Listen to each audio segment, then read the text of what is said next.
Hadratil muhtaram al-mukarramun, para sesepuh, bini sepuh, para alim ulama,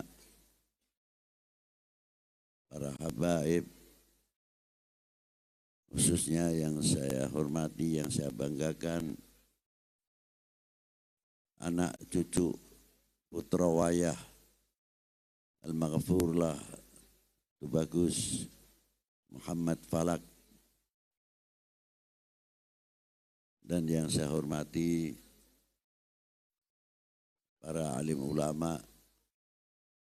Maaf kalau saya tidak bisa menyebutkan satu persatu, bukan berarti mengurangi ta'zim kita, ikhtiram kita kepada para beliau. Juga yang saya hormati bapak-bapak dari Forkominda Bogor atau yang mewakilinya.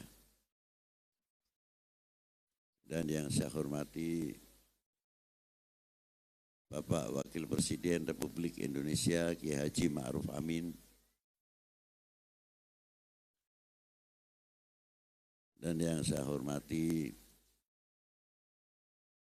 Bapak Wali Kota atau Bapak Bupati atau yang mewakilinya, Bapak Dandim, Bapak Kapolres, Bapak-bapak dari instansi pemerintahan sipil TNI Polri yang selalu kita banggakan. Para asatidah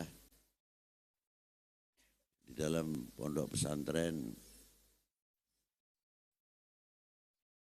yaitu Bagus Muhammad Falak yang diteruskan oleh putra wayah atau cucu-cucunya.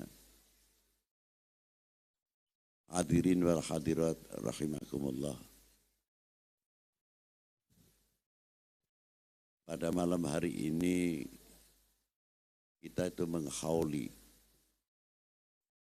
ke-51 dihitung dari mulai wafatnya Sayyidi Syekh Tubagus Muhammad Falak. Beruntunglah untuk kita semuanya di mana di Indonesia ini jumlah para aulia boleh dikatakan nomor 2 dari Hadramiyah atau Hadramut, bahkan ada yang berpendapat lebih dari itu. Tuba liman fiha.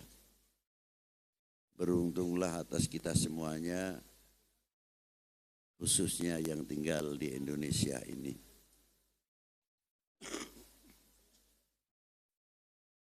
Kalau kita hitung dari mulai Pasai, Aceh, sampai ke daerah Medan, Palembang, Banten, Demak, Madura, dan lain-lainnya, mungkin per 1 kilo atau 2 kilo di pesisir ini ada tanaman-tanaman mutiara-mutiara yang tiada ternilai harganya, adalah dari para auliaillah wa ibadillahis salihin.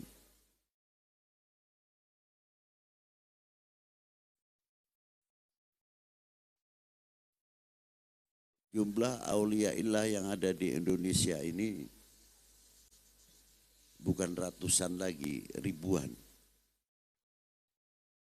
Ada yang mastur, ada yang masyhur. Belum tentu yang masyhur mengenal yang mastur, tapi setiap aulia yang mastur pasti kenal yang masyhur.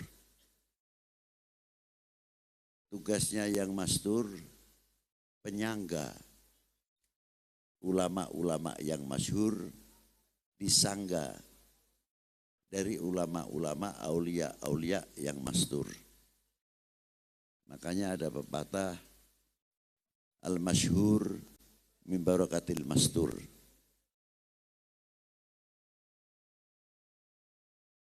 Di kelompok para auliaillah perlu diketahui di dalam kitab Jami' Karamatul Aulia.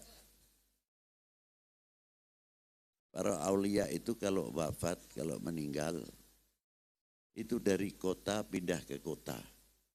Bukan seperti kita-kita ini. Kalau mati suruh istilah ditanya.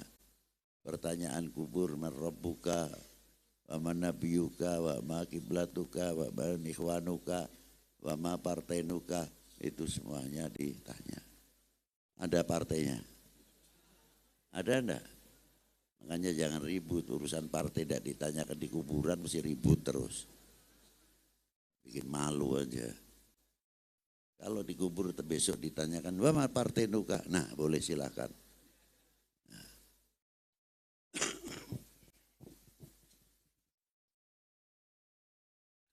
Para auliaillah, kalau para mukmin biasa setelah bisa menjawab, disuruh tidur, nanti dibangunkan yaumil qiyamah.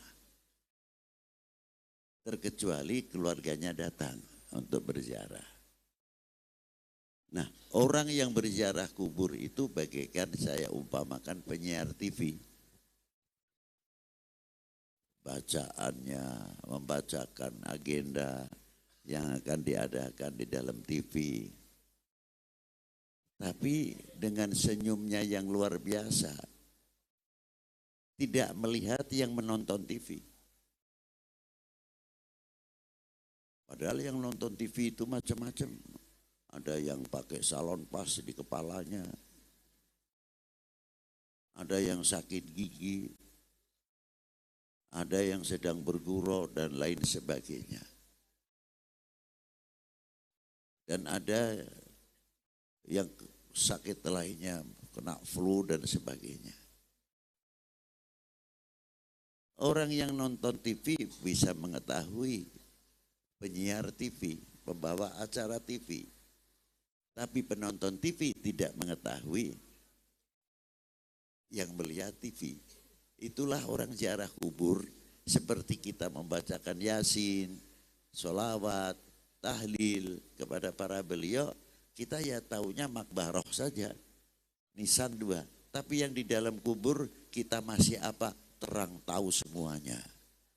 Hajatnya apa kepada Allah Ta'ala? Para beliau mengetahui inkisafnya beliau pada waktu hidup dengan inkisafnya setelah mati 3 kali lipat para beliau. Jadi lebih tajam, lebih awas lagi dibanding masa hidupnya yang di dalam barzah. Makanya diperintahkan, disebutkan di dalam kitab Jami' Karamatul Aulia, sebaiknya orang ziarah kubur adalah menata adabnya dahulu. Banyak orang ziarah kepada aulia, kubur aulia tidak hasil maksudnya. Apa sebabnya? Min su'il adab. Adabnya tidak terjaga. Itulah. Tapi banyak orang yang pas-pasan. Tapi ketika beliau ziarah kepada para aulia, dia akhlaknya bagus, adabnya bagus. Justru cepat diijabah oleh Allah Subhanahu wa Ta'ala. Yang tawasul kepada beliau minta diantar kepada Allah Subhanahu wa Ta'ala. Itu maknanya tawasul. Itu. Nah, para aulia ilah tersebut yang di dalam kuburnya yang hafidul Quran atau yang ahli tadarusil Quran sampai sekarang masih tadarusil Quran. Jangan dikira tidak. Yang ahli qiyamul lail masih qiyamul lail. Yang ahli salawat kepada Nabi masih mendawamkan salawat Nabi. Yang ahli zikir sama. Lu apa enggak putus? Tidak. Tidak putus. Karena apa? Tajdidul amal fi hayatihim. Memperbarui amal kehidupan beliau ketika di dunia diperbaiki, diperbarui terus.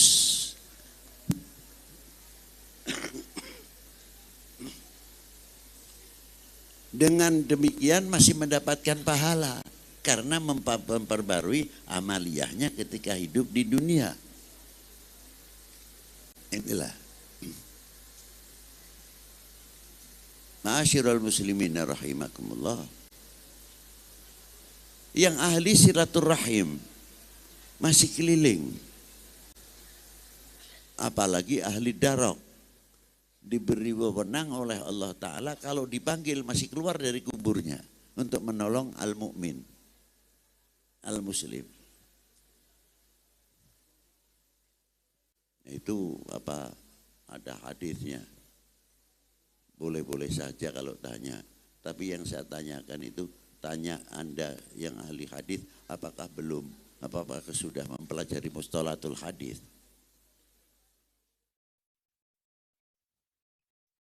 Baca hadis saja masih bangun jatuh, sok gaya tanya apa ada hadisnya.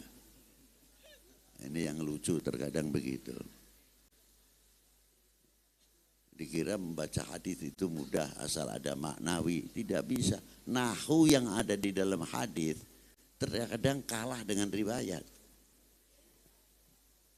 Asbabul wurudnya itu terpaksa, bukan terpaksa lagi, memang harus ke sana. Apa contohnya hadis? Niatul mu'min khairum min amalihi. Mestinya domirnya kepada niatul mu'min. Kalau mengetahui nahwu. Sedangkan kalimatul mukhatab saja ada yang harus istighdari. Artinya ketika kita membaca Assalamualaikum ayuhan nabiyyu wa rahmatullahi wa barakatuh, kita harus menghadap kepada Rasulullah seolah-olah Rasulullah di hadapan kita. Itu namanya mukhatab istighdhariyah. Bukan Assalamualaikum ayuhan nabiyyu wa rahmatullahi wa barakatuh. Cukup begitu saja. Makanya kalau orang mengetahui bahwa ketika kita sholat dan sering kita membaca Assalamualaikum ayuhan nabiyyu wa rahmatullahi wa barakatuh, apa aplikasinya, sosialisasinya setelah kita istighdar kepada Nabi Sallallahu Alaihi Wasallam? Nah, ketika kita memberikan salam kepada para aulia, kalau kita yang ziarah itu kita datang, berdiri, salamullah ya sadah minar rahman yaghsyakum, yang dalam kubur itu ikut berdiri. Bacakan. Nah, saya lanjutin hadis itu dulu. Niatul mu'min khairum min amali. Sahabat Umar dengan sahabat Utsman datang ke Rasulullah Sallallahu Alaihi Wasallam, minta izin untuk menutup jurang atau sumur yang agak lumayan dalamnya, tapi orang-orang itu sering lewat jalan situ kalau mau ke Suglel.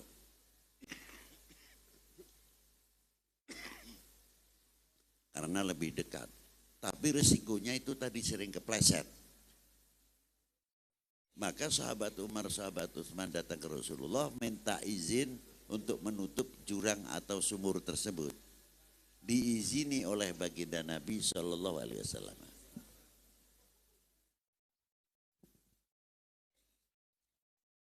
Di belakang itu jangan ngobrol aja itu.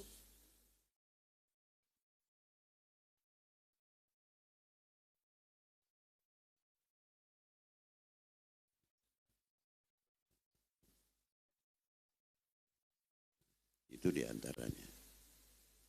Maka datang ke tempat tersebut sudah selesaikan oleh orang-orang Yahudi. Baliklah sahabat Umar dengan sahabat Utsman. Ditanya oleh Rasulullah, cepat-cepat benar balik. Ya Rasulullah, sudah diselesaikan oleh orang-orang Yahudi. Faqala Nabi sallallahu alaihi wasallam niatul mu'min khairum min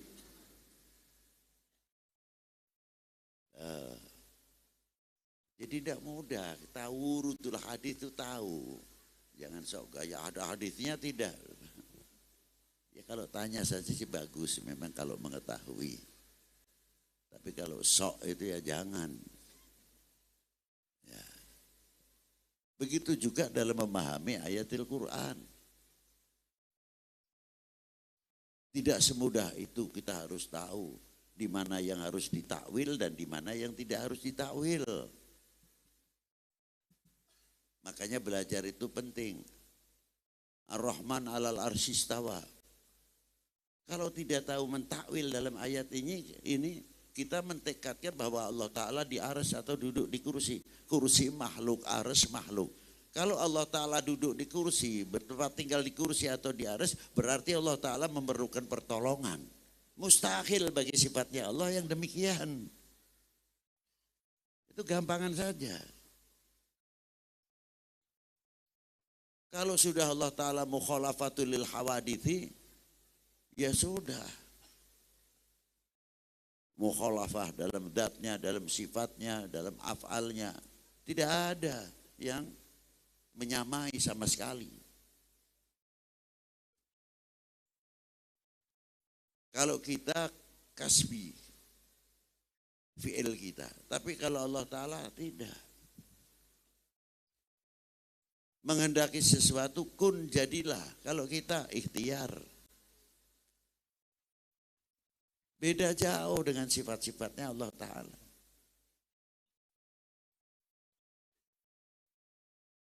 Nah, maka dari itu kita harus kenal juga at-tauhid. Lebih jauh kita kenal kepada Allah Subhanahu wa Ta'ala. Nah, kita teruskan yang tadi. Bahwa setiap peziarah datang ke para aulia mengucapkan Assalamualaikum ya daril qaumil mu'minin. Ada lagi Assalamualaikum ya ahlil kubur. Itu dijawab oleh beliau. Nanti kalau kita berdiri mengucapkan bareng-bareng Salamullah ya sada minar rahman ya ghasyakum. Beliau ikut. Jangan dikira kita yang baca lalu beliau diam. Tidak. Setelah itu kita baca Al-Fatihah wa Yasin. Beliau ikut baca Fatihah dan Yasin. Kalau kita tahlil, beliau pun mengikuti tahlil kita. Kalau kita tawasul kepada beliau untuk didoakan, beliau berdoa. Kalau kita yang berdoa, beliau ikut mengamini. Loh, itu para aulia di dalam barzahnya. Maka apabila kita tahu yang demikian, akhlak dan adab perlu dijaga benar-benar. Dan para aulia ini yang begitu jumlahnya banyak, ada beberapa yang perlu kita ketahui. Ada yang namanya yang pertama Qutbil Aqtab atau Gutub. Setiap Gutub itu mempunyai bawahan. Yang kepalanya Wali Abdal juga disebut Gutub. Wali Abdal itu jumlahnya cuma 7. Wali Autad jumlahnya 4. Mati 1 ganti, tetap namanya Wali Autad. Itu diantaranya. Wali Abdal Linujaba juga pimpinannya disebut Gutub. Ashabin Naubah juga pimpinannya disebut Gutub. Dari beberapa Gutub-Gutub ini ada pimpinan terbesarnya siapa? Qutbil Aqtab. Itu satu dunia cuma 1. Sadunya ini cuma 1 yang disebut Qutbil Aqtab. Seperti siapa? Sayyidi Syekh Abdul Qadir Al-Jilani, Sayyidi Syekh Fakil Muqaddam Muhammad bin Ali Ba'alawi, Sayyidi Syekh Ahmad Al-Rifai, Sayyidi Syekh Ahmad Al-Badawi, Sayyidi Syekh Ibrahim Ad-Dasuqi, dan beberapa keamsalihim. Maka di dalam keterangan, di dalam kitab yang ditaklif oleh Sayyidi Syekh Abdul Abil Abbas Al-Mursi, itu diterangkan ketika Imam Syadili menerangkan al-ulama waratatil anbiya. Yang dimaksud bagaimana al-ulama waratatil anbiya? Ada 2 hal. Ini disebutkan di dalam kitab Tabaqatil Kubra Juthani, dalam manakibnya Syed Abil Abbas Al-Mursi. Beliau muridnya Sayyidi Syekh Abil Hasan Al-Syadili sampai ke atas, sampai ke Rasulullah Sallallahu Alaihi Wasallam. Silsilahnya dalam silsilah tarekhahnya. Apa yang dimaksud al-ulama warathatul anbiya ala firqatain? Alal qismain, dibagi 2. Yang pertama disebut as-shadiqun. Yang kedua disebut as-salihun. Tingkatan as-shadiqun, wah ini seperti Sayyidi Syekh Abdul Qadir Al-Jilani, Sayyidi Ahmad Al-Badawi, Syekh Ahmad Rifai, Sayyidi Syekh Abil Hasan Al-Syadili, Sayyidi Syekh Muhammad Bahauddin Naqsyabandi, dan amthalihim ka amthalihim. Mengapa seperti Rasul as-shadiqun, tapi bukan Rasul, jangan salah paham. Sewaktu-waktu dimintai karomahnya, cek kontan beliau berani. Tapi kalau as-salihun belum tentu, belum. Kayak karomatnya Sayyidi Syekh Abdul Qadir Jilani, Ihya'ul Maut. Pada waktu itu ketemu dengan seseorang, apa benar kamu bisa Ihya'ul Maut? Kalau nabiku bisa menghidupkan orang mati, tapi nabimu belum pernah. Dengan nabi kita dululah, saya aja dan saya saja umatnya. Tunjukkan mau mati yang baru mati atau yang sudah lama. Dihidupkan betul. Karomah Sayyidi Syekh Abdul Qadir Al-Jilani. Itu kan hakullah, masa diberikan itu apa dikira Allah Ta'ala menciptakan para anbiya, para rasul, para wali, para nabi, dunia alam semesta ini dengan jannah. Allah Ta'ala untung? Tidak. Mausufun bikulli kamalin, tidak menciptakan alam semesta ini, malah menciptakan jannah, malah menciptakan para rasul, para nabi. Apa berarti mengurangi sifat kamaliyahnya Allah Ta'ala? Hasya wa kalla, hayhata. Tidak mungkin. Sudah mausufun bikulli kamal kok. Lalu memberikan karomah kepada al-anbiya, memberikan karomah kepada al-aulia. Apa Allah Ta'ala untung? Lah. Kalau tidak memberikan Allah Ta'ala rugi? Lah, abadan. Jangan dikira. Memberikan itu ala sabilil hikmah. Wa dhahara kullu syai'in bihikmatih. Itulah. Berani mengeluarkan karomahnya yang luar biasa. Itu tingkatan as-shadiqun. Tingkatan as-salihun, ya saya doakan saja semoga begini. Sudah. Untuk meraih martabat ke sana masih jauh. Itu diantaranya. Nah, kalau kita ceritakan al-karomah, ya jangan ditakar dengan akal. Karomah itu tidak bagiannya akal. Mukjizah karomah bagiannya iman. Baru pakai iman, percaya nanti. Tapi kalau pakai akal, ya mundur. Apalagi akalnya tidak beriman. Lah itu diantaranya. Banyak di Quran, seperti contoh Nabi Allah Sulaiman. Cari burung hudhud. Burung hudhud ini 2 hari kok tidak pulang. Tidak lama burung hudhud pulang. Ditanya, dari mana kalian? Hampir saja saya potong kalian. Saya baru datang dari negeri Sabah, Yaman. Loh ada apa? Ada satu kerajaan, rajanya adalah seorang wanita yang cantik, namanya Belgis. Tapi masih ya'budul syams, menyembahnya masih kepada matahari.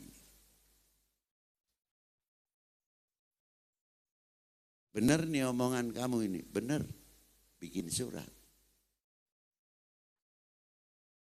untuk disampaikan kepada putri Belkis, dibawa. Tidak lama dapat balasan. Surat yang pertama yang diberikan kepada putri Belkis untuk mengajak beriman. Nah, surat yang balasan dibawa lagi oleh hudhud, burung hudhud itu. Burung hudhud itu namanya pelatuk bawang kalau di tempat kita. Isinya apa? Menolak, tapi sanggup membayar upeti. Yang jadi pertanyaan ini, Nabiullah Sulaiman kok percaya sama burung itu loh. Padahal burung itu kan tidak berakal. Cuma mempunyai pengertian. Loh ini Nabi Rasul percaya dengan burung. Akal di mana?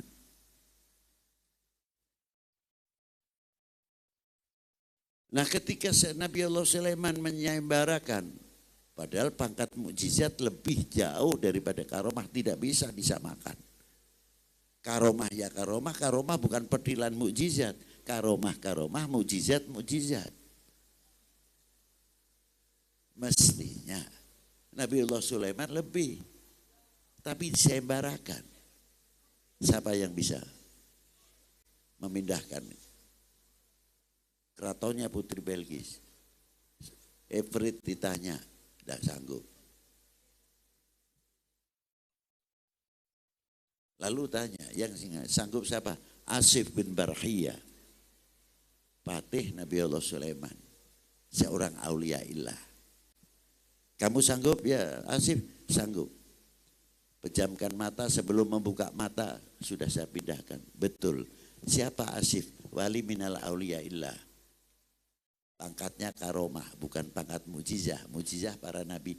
Nabi Allah Sulaiman percaya kepada aulia illah. Lalu kita ini apa? Yang Nabi Rasul saja percaya dengan para aulia illah. Itu satu contoh. Luar biasa. Ma'asyiral muslimin rahimakumullah. Maka apabila kita melihat bagaimana Allah Ta'ala memuliakan nama-nama para nabinya, apa yang ada di dalam ayat, tidak cukup yang di dalam ayat, tapi nama-nama juz atau nama surah. Tidak manusia saja, seperti surat Hud, surat Ibrahim. Loh, diangkat namanya para anbiya. Tidak cukup dari para nabi saja. Wali perempuan pun, surat Maryam. Dari hayawan pun diangkat oleh Allah Ta'ala, surat Baqarah. Begitulah Allah Ta'ala menghargai dan menghormati. Itu satu contoh. Maka dari itu perlunya kita tahu tentang masalah keauliaan. Maka apabila kita mengetahui bagaimana keistimewaan para aulia illah di dalam ayat Al-Quran, ala inna aulia Allah la khaufun alaihim wa lahum yahzanun alladzina amanu wa kanu yattaqun innama yakhsyallahu min ibadihil ulama. Banyak keterangan-keterangan apa yang ada di dalam Al-Quran. Nah, mari kita lihat rintisan yang dibawa oleh para aulia, para ulama dalam nasrul Islam, khususnya di negeri tercinta ini, Indonesia. Itu diantaranya. Siapa beliau-beliau itu? Sebagian adalah min asbat min dzurriyyatil Mustafa sallallahu alaihi wasallam. Mau diakui atau tidak terserah. Tapi sejarah membuktikan.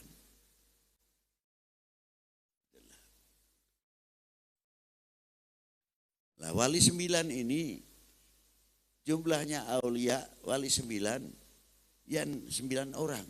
Tapi mati satu dari beliau, diganti lain orang lagi, juga namanya wali 9.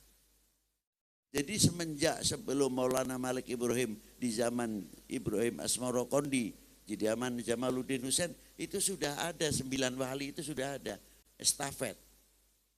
Diisi. Karena apa? Tahunnya bisa kita lihat tidak ada yang sama, terkadang terpautnya jauh. Itu satu contoh. Maulana Malik Ibrahim wafat pada tahun 1401. Kalau kita menghitung tahun terpaut tambah 19. Berarti Syekh Malik Ibrahim meninggal tahun 1420. Itu menghitung tahun terpaut yang per 100 tahun adalah 3 tahun yang hilang. Itu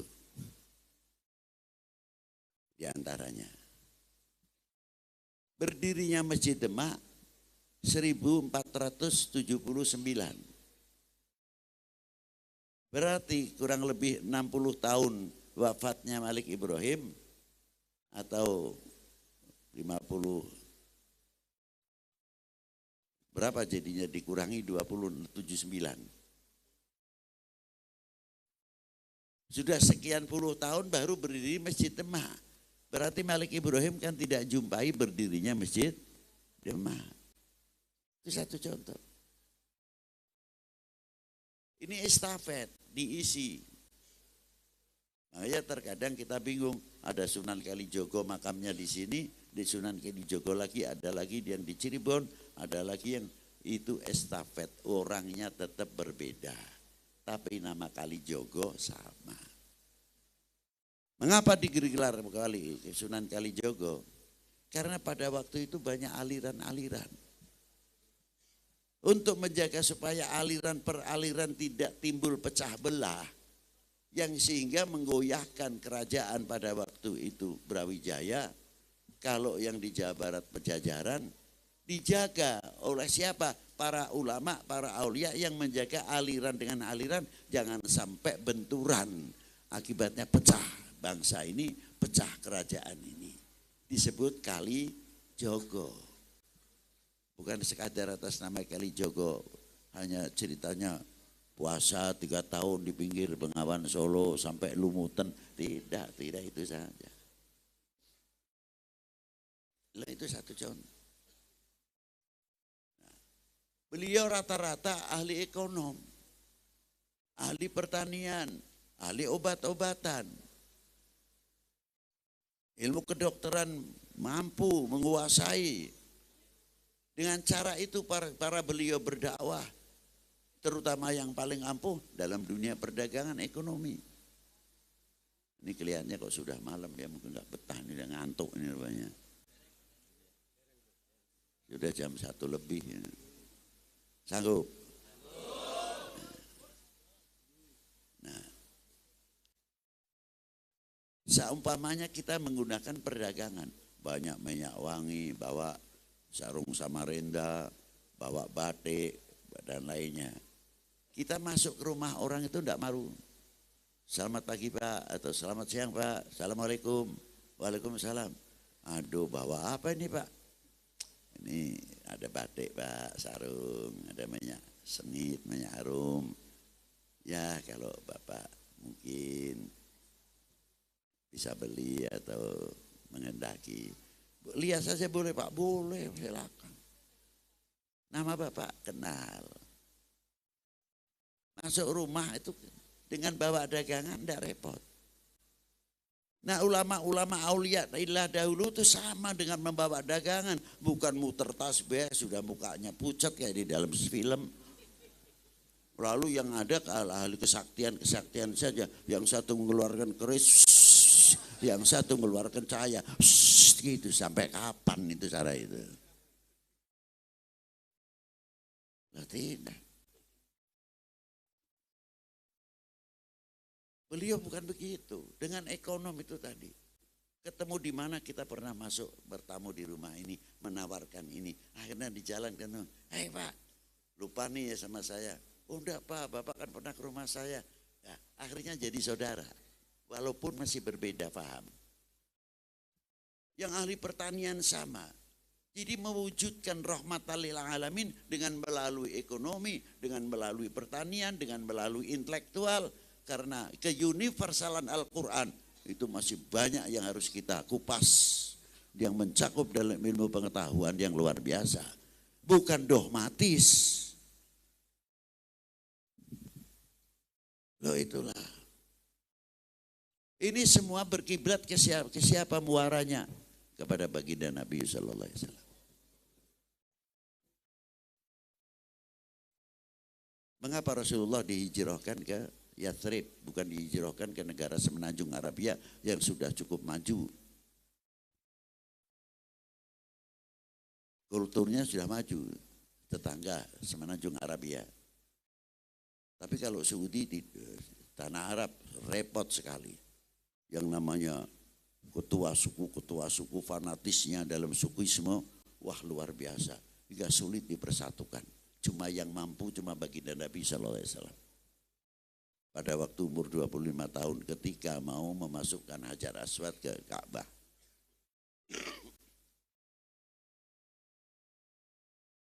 Hampir saja antar suku dengan suku berebut untuk memasukkan Hajar Aswad. Akhirnya keputusannya barang siapa masuk ke Masjidil Haram, yang pertama kali subuh waktunya dan seorang pemuda, itulah yang berhak untuk memasukkan. Ternyata baginda Nabi Shallallahu Alaihi Wasallam yang masuk. Akhirnya beliau dipilih untuk memasukkan Hajar Aswad. Tapi egoismenya Rasulullah tidak ada. Kalau saya, kebetulan kan sempat cari nama. Siapa yang masukkan? Habib Lutfi. Wah, top itu. Tapi baginda Nabi tidak. Sama sekali. Bahkan sorbannya digelar, Hajar Aswadnya ditaruh di tengah. Semua ketua suku, ketua kelompok, ayo bareng-bareng ngangkat Hajar Aswad. Kebersamaan. Padahal yang ngangkat pada waktu itu belum muslim. Tapi begitulah Rasulullah hebatnya. Mendapatkan satu kepercayaan hingga Rasulullah mendapat gelar Al-Amin. Tapi terkadang hati kecil saya bertanya, Al-Amin, Al-Amin sekarang itu kemana? Yang dipercaya oleh masyarakat, yang dipercaya oleh lingkungan, yang dipercaya oleh pemerintah, menjadi orang-orang pemersatu, perekat umat, perekat bangsa, menjadi lopian contoh-contoh yang luar biasa. Kemana Al-Amin, Al-Amin itu sekarang? Apakah kita tidak bisa menjadi warisan sedikit kotroh, menjadi Al-Amin, Al-Amin, penerus baginda Nabi SAW? Bukan pengompor, bukan penghoak. Malu mestinya pada waktu itu kalau kita melihat Rasulullah masih umur 23, wakilah 25 tahun.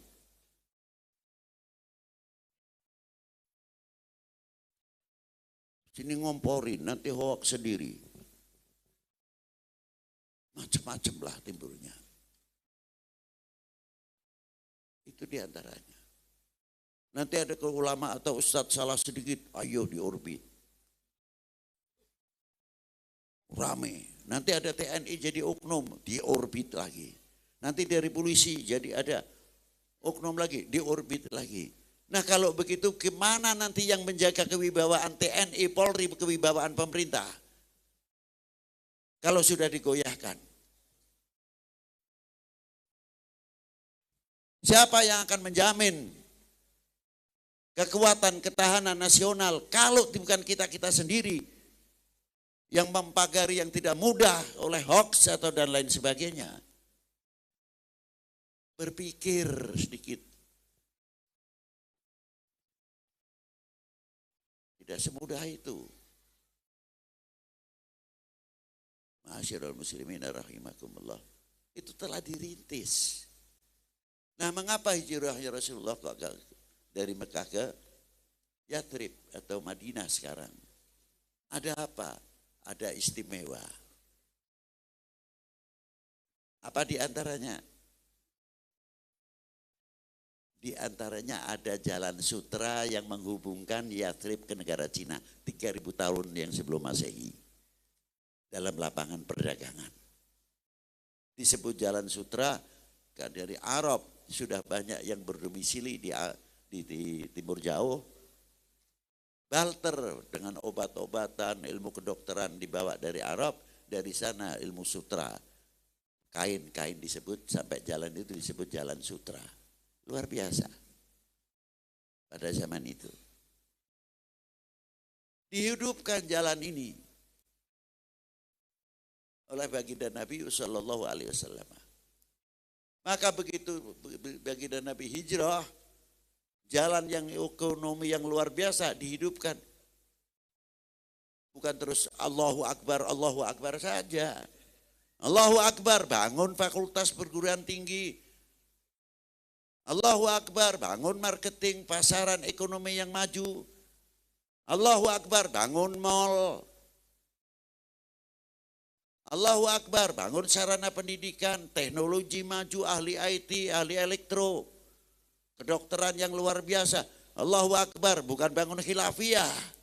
Negara lain sudah maju membuat nuklir dan lain sebagainya. Kita masih ribut talqin, tahlil, maulud, manakib. Tidak ada habis-habisnya. Kapan bangsa kita akan maju kalau pola-polanya pikiran demikian?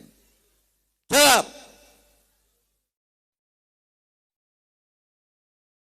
Rupanya senang kalau Indonesia mundur gitu. Pikir ke depan. Bagaimana madrasah, pondok pesantren mempunyai jalur ekonomi. Hingga ada pembangunan perluasan wilayah pesantren dan sebagainya. Kita sudah mempunyai ladang-ladang ekonomi. Bukan ladang proposal, maaf. Dikit-dikit proposal, dikit-dikit proposal. Sampai kapan kita begini? Ayo bareng-bareng kita begini. Harusnya kan begitu. Jangan tersinggung. Ya kalau luka itu biasanya kena pijat sedikit saja nyeri memang. Ya tapi untuk sembuh kan tidak apa-apa. Gitu. Ma'asyiral muslimin rahimakumullah. Itu yang dirintis oleh Rasulullah. Satu sisi bagaimana untuk membangun negara Arab. Supaya tercipta negara Arab. Apa terutama? Membangun kesatuan persatuan. Akhirnya Rasulullah membuat satu piagam Madinah, dikumpulkan kelompok Yahudi, kelompok suku-suku, diberi hak masing-masing. Untuk apa? Keutuhan negara, keutuhan bangsa pada waktu itu sudah dirintis oleh baginda Nabi Sallallahu Alaihi Wasallam. Satu sisi baginda Nabi Sallallahu Alaihi Wasallam satu kewajiban untuk wabalagha risalah wa addal amanah wa nasahal ummah wa jahada fillahi haqqa jihadih. Tapi dalam satu sisi baginda Nabi harus bagaimana mempertahankan, mempersatukan bangsa ini. Itu hebatnya. Karena sudah satu ayat Allah Ta'ala menciptakan suku bangsa untuk saling mengenal. Bukan mengenal, oh Habib Lutfi hidungnya panjang pasti turunan Arab. Bukan itu. Hak-hak asasi bangsa-bangsa yang ada di dunia ini. Kita mampu menghargai atau tidak? Melindungi atau tidak? Lita'arafu, dengan dibekali inna akramakum indallahi atqa. Nah kita orang Indonesia, sejauh mana kita mengenal Indonesia? Bukan kita mengenal dari Sabang sampai Maroke saja, tidak. Kita mengenal Indonesia. Sering kita bangkitkan dengan lagu kebangsaan. Indonesia tanah airku, tanah tumpah darahku. Apa pengakuan Indonesia tanah airku di dalam lagu atau dalam seri seremonial? Pengakuan Indonesia tanah airku harus dibawa kehidupan sehari-hari ini. Sehingga timbul untuk menjaga keutuhan negara dan bangsa ini. Itulah. Sudah dicontohi oleh baginda Nabi Sallallahu Alaihi Wasallam. Karena kita di dalam melakukan itu ada ikrar Indonesia tanah airku. Bukan sekadar dalam lagu atau seremonial. Tapi kita mempunyai pernyataan Indonesia tanah.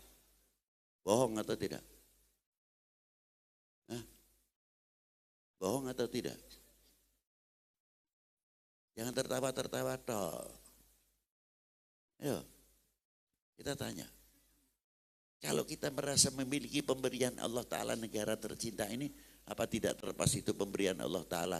Tunjukkan terima kasih kita kepada Allah Subhanahu Wa Ta'ala. Bukan hanya sekadar terima kasih, tapi membelanjakan bagaimana bangsa ini, bagaimana negara ini supaya maju makmur yang luar biasa. Itu ucapan terima kasih dan merasa menghargai, merasa handar beni memiliki.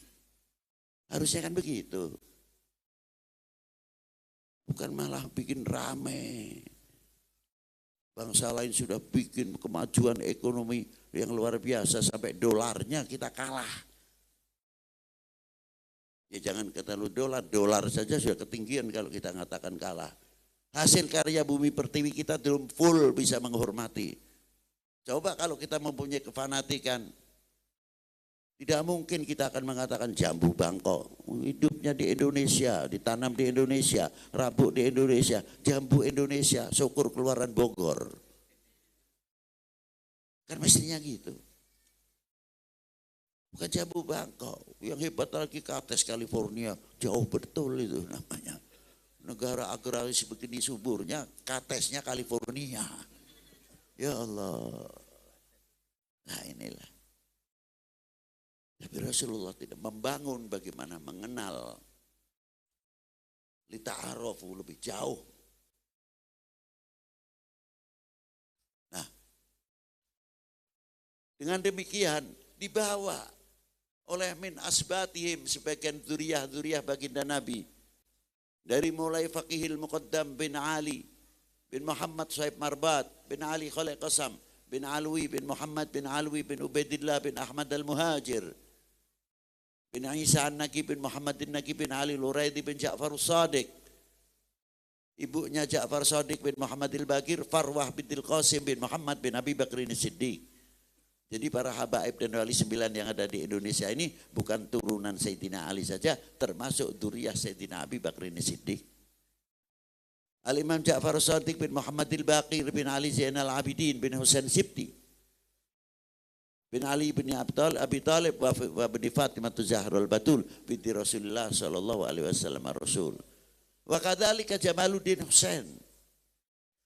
Yang pertama kali masuk ke India adalah Uthman Khan, Abdullah Uthman Khan. Bersama dengan bapaknya Amir Abdul Malik. Sehingga menurunkan ke Indonesia ini Maulana Syarif Hidayatullah bin Amdaduddin Abdullah bin Ali Nurul Alam bin Jamaluddin Husain. Sunan Ampel bin Ibrahim Asmarokondi bin Jamaluddin Husain. Malik Ibrahim bin Barokat bin Jamaluddin Husain. Muhammad Ainul Yakin Giri bin Maulana Ishaq bin Ibrahim Asmarokondi bin Jamaluddin Husain. Coba, banyak lagi kalau kita sebutkan. Jamaluddin Husain bin Ahmad Syah Jalal bin Abdullah Ulmat Khan bin Amir Abdul Malik bin Muhammad Sahib Marbat. Ketemu dengan Faqihil Muqaddam di Muhammad Sahib Marbat. Selanjutnya ke atas nasabnya. Beliau masuk dulu ke India, bukan langsung ke Indonesia. Di sana mempelajari bagaimana membuat satu adaptasi. Dan di sana termasuk jalan sutra. Untuk kemajuan ekonomi pada waktu itu. Dengan sutranya dan lain sebagainya.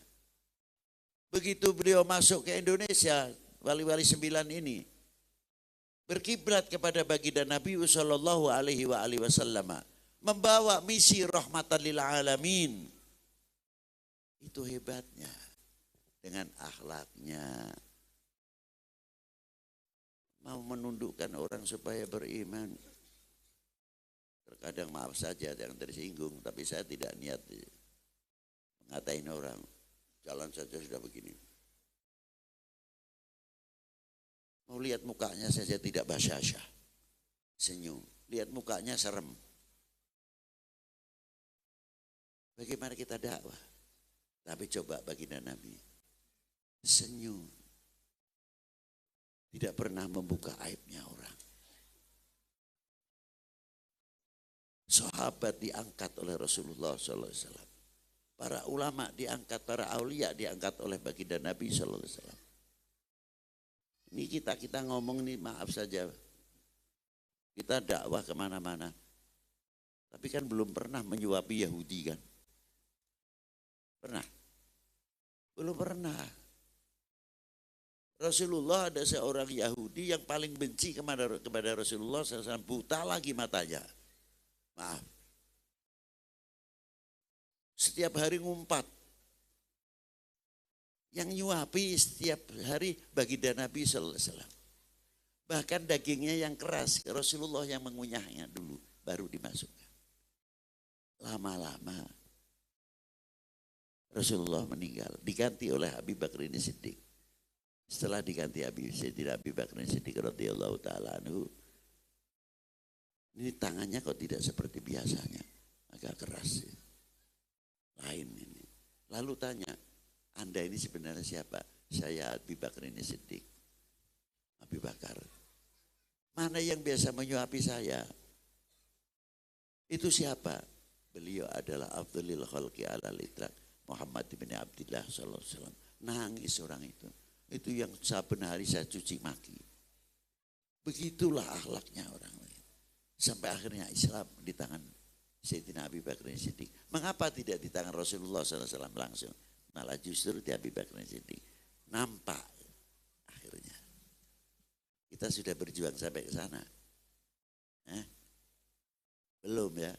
Yang enteng-enteng, yang ringan-ringan saja itu terlalu berat lah. Coba yang lain apa? Kalau kita menghadapi orang-orang yang terkadang peminum dan lain sebagainya. Coba bitalataf bi'ainir rahmah. Kita melihat menghadapi dengan penuh kasih sayang. Diuwongkan dulu. Bukan terus dimungsuhi. Bukan. Betul kita akan menyampaikan hak. Ada tempatnya nanti, ada caranya.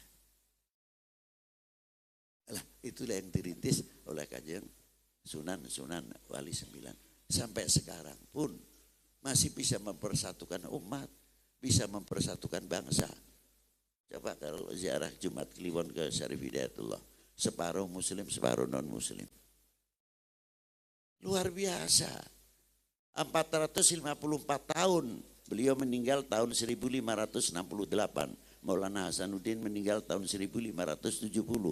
Maulana Yusuf meninggal pada tahun 1580. Coba.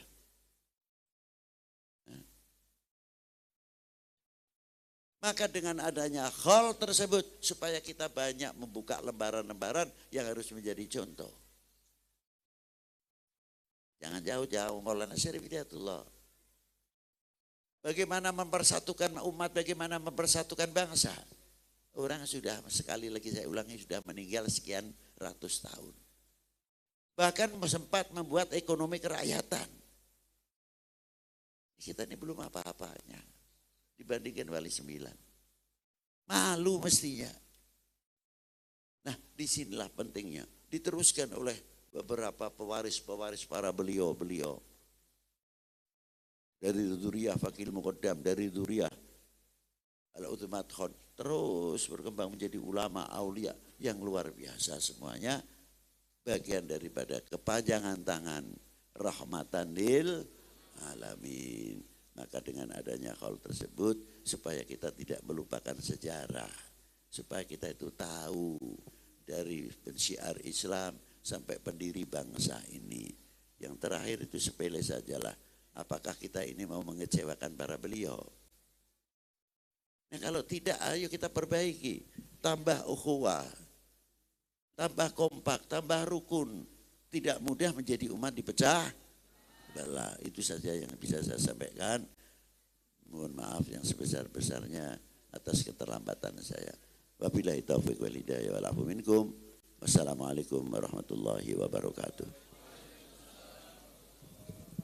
Waalaikumsalam warahmatullahi wabarakatuh. Terima kasih kepada Abah Habib Muhammad Lutfi bin Ali bin Yahya yang telah menyampaikan mau'izatul hasanah untuk kita semua.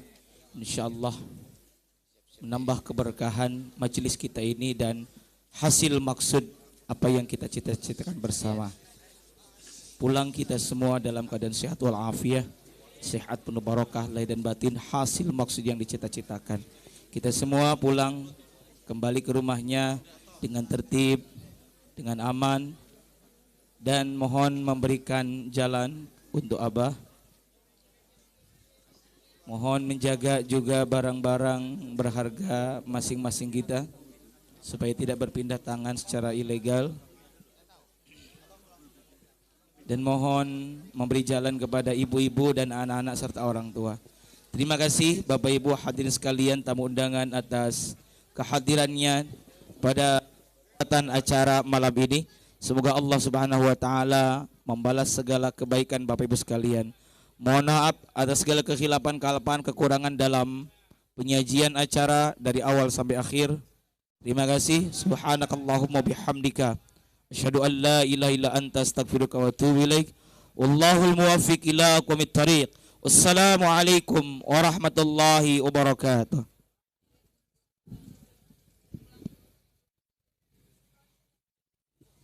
Cek, bismillah. Memang manis, manis gula-gula. Begitu juga negeri kita tercinta. Banyak suku, suku dan budaya. Ada Jawa, Sumatera sampai Papua. Semuanya ada di sini. Hidup rukun damai berseri-seri. Allahumma sholli wa sallim ala Sayyidina wa maulana Muhammadin. Allahumma sholli wa sallim ala Sayyidina wa maulana Muhammadin. Adada ma fi ilmillahi salatan daimatan bidawami mulkillahi. Allahumma salli wa sallim ala Sayyidina wa maulana Muhammadin. Allahumma salli wa sallim ala Sayyidina wa maulana Muhammadin. Adada ma fi ilmillahi salatan daimatan bidawami mulkillahi. Ragam umat, umat agamanya. Ada Islam, ada Kristen, Hindu, Buddha. Ragam umat, umat.